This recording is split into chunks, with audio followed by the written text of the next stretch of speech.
Miriam's smart. She said, "Oh, is Daddy Hispanic?" "Yes." "Are you Hispanic?" "No." Now you know the next question, right? "Am I Hispanic?" And my daughter said, "Well, that's a complicated question, Miriam." And then my daughter wrote to me an email that evening saying, "I'm witnessing the social construction of ethnicity in my own kitchen."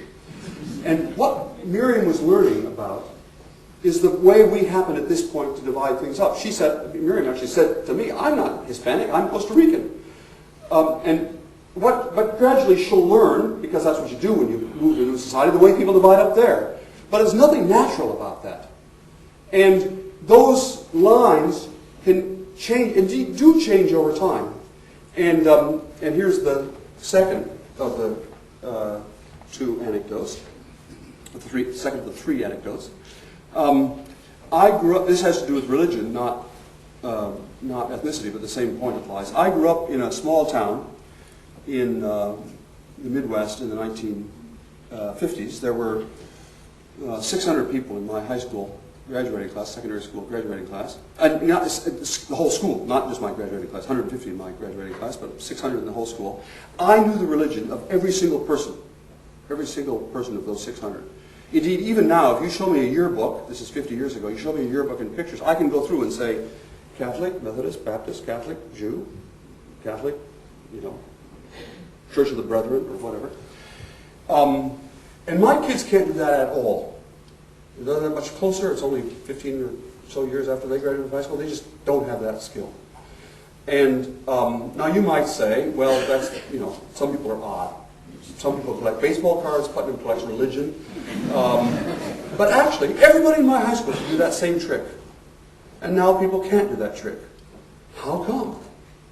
Well, the answer, in order to understand that puzzle, you need to know one fact, which is that over the course of the last 50 years in America, what's technically called religious endogamy, that is marrying people inside your own faith, has disappeared.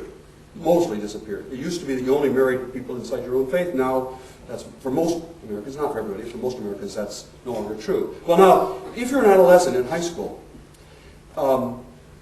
it mattered for the most important priority in your life, that is mating, or in those years dating, that you knew the ethnicity, the religion of the other people, right? Because there were some girls who were just gorgeous and beautiful and smart and vivacious and so on, but they were not plausible dates because they were in a different religious group.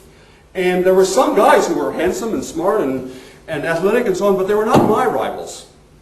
And so in order to keep track in those years, you had to keep track of people's religion. Well, now that's no longer true, and so nobody bothers to keep track of religion. I mean, handedness, right-handed or left-handed. Everybody is right-handed or left-handed. Most of us are right-handed or left-handed. But I bet you do not know the handedness of most people you encounter because who would keep track? We don't make any decisions based on handedness, so why would you bother to keep track of other people's handedness? People themselves know what they are, right or left-handed, but it doesn't matter to other people, therefore we don't keep track.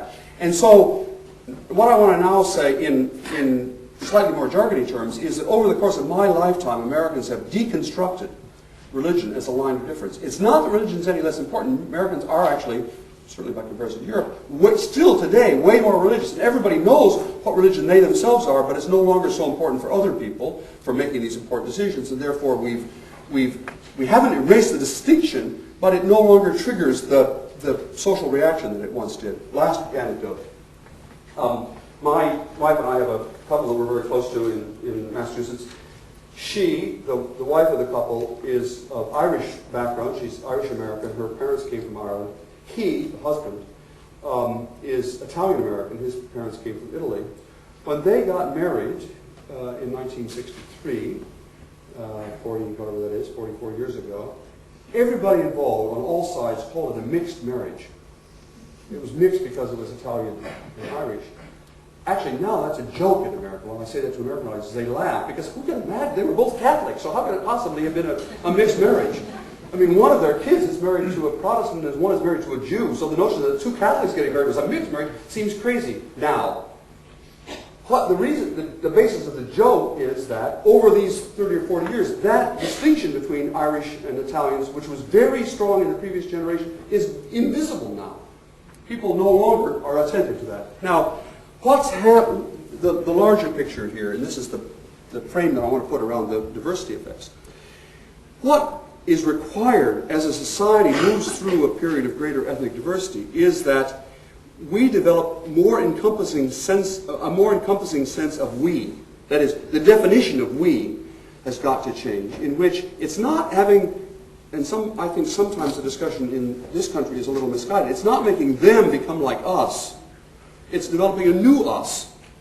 An us in which all the different kinds of, in which people have their own special peculiarities. Roger Borghesani still knows that he's Italian-American, and Betty spends most of her vacations in Ireland, so it's not like they don't know their background, but it doesn't have the same triggering effect on, and in that sense, I'm pretty optimistic that in the United States, at least, even though we're going through a hunkering period as we deal with the wave of immigration, that over the next generation or two will solve that problem. I hope it's sooner rather than later. I think if we do nothing, it'll solve itself, but it'll probably take 2 generations. And I would prefer that we solve this problem before my granddaughter is getting old age pensions.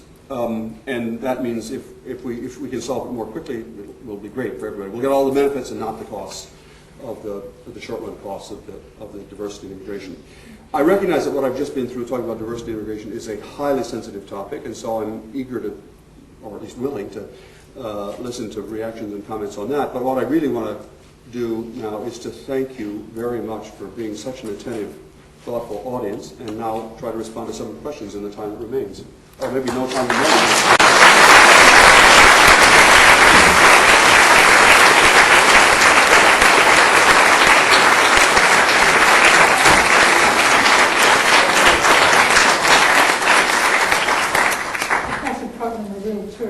Thank you so much. Thank you. I think since we started late on the technical side of the less technical issues, you're happy if we take 10 minutes of questions? That'd be great. I prefer that, yeah. Yeah, that's terrific. So, are there questions? Yes.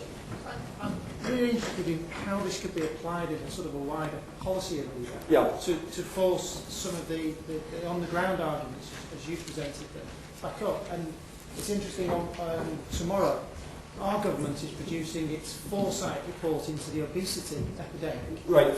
And it's basically looking at that as a sort of food in and energy out. But I'm wondering from the work that you've done, if there's any sort of connotations back to the notion of social capital and its influence in something like obesity. Yes, I mean, my guess is that there is an effect.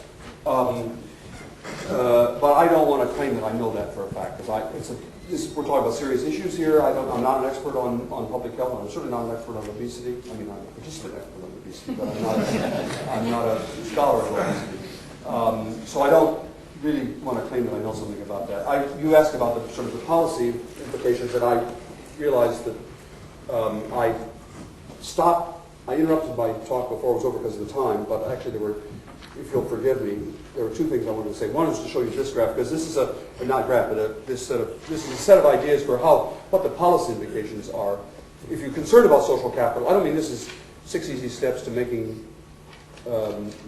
Manchester the new Jerusalem, but social capital, I think first of all we should say do no harm. Be careful you don't destroy social capital. Lots of government activities in my country and in this country, the net effect of the government policy has been to destroy social capital. The first thing you got to do is be careful you don't go around destroying it. It's not so easy to build, so you don't want to destroy it. For example, lots of what we would call slum clearance or urban renewal, in which you raised, cleared large quote slums and built new houses there, but destroyed the social connections in there. You got new physical capital, but you destroyed a ton of social capital. It was, at least in the U.S., a really bad exchange. We would have been better off. I don't mean better off to have the slums, but better off to try to do the housing with paying more attention to social capital. And there are some other ideas there. The other thing I forgot to say, and forgive me for saying it, this is a really big important point. I totally just blew it.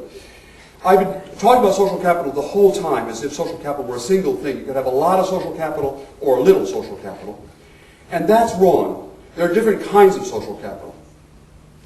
And one of the most important distinctions is the distinction between ties that link you to people like yourself, which in the jargon is called bonding social capital, and ties that link you to people unlike yourself, which is called bridging social capital in the jargon. So my ties to other white, male, elderly professors is my bonding social capital.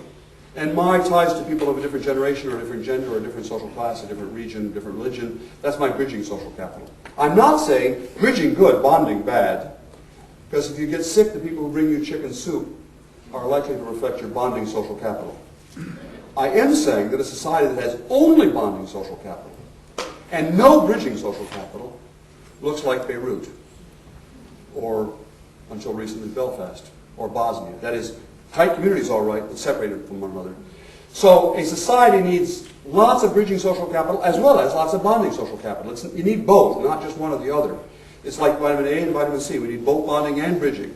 So far, so good. Except that bridging social capital, connections to people unlike you, bridging social capital is harder to build than bonding social capital. My grandmother knew that. My grandmother told me, birds of a feather flock together. What she meant was, bridging social capital is harder to build than bonding social capital. She didn't think I'd understand that, which is why she used the avian metaphor. So, okay, this is the challenge. And I apologize for interrupting your question, but I realize I've forgotten to make this really important point. The kind of social capital that we most need in places like Manchester and Cambridge and all of America and perhaps all of the UK, the kind of social capital we most need, the bridging social capital stuff, is the kind that's hardest to build. And therefore, I think, I realize this is very jargony, but one of the really big, important, practical questions, I hope this doesn't sound too abstract, it's very important in practical terms, in community terms, is how to make connections with people who are not like us. Not instead of connections with people like us. Bonding social capital is quite legitimate and totally valid, but we also, in addition, need to figure out ways to do this tough trick, which is to make connections with people who are, in some respects, unlike us. I apologize for, I think that's an important set of questions, but I apologize for getting it. Someone over here had a question. Yes, ma'am.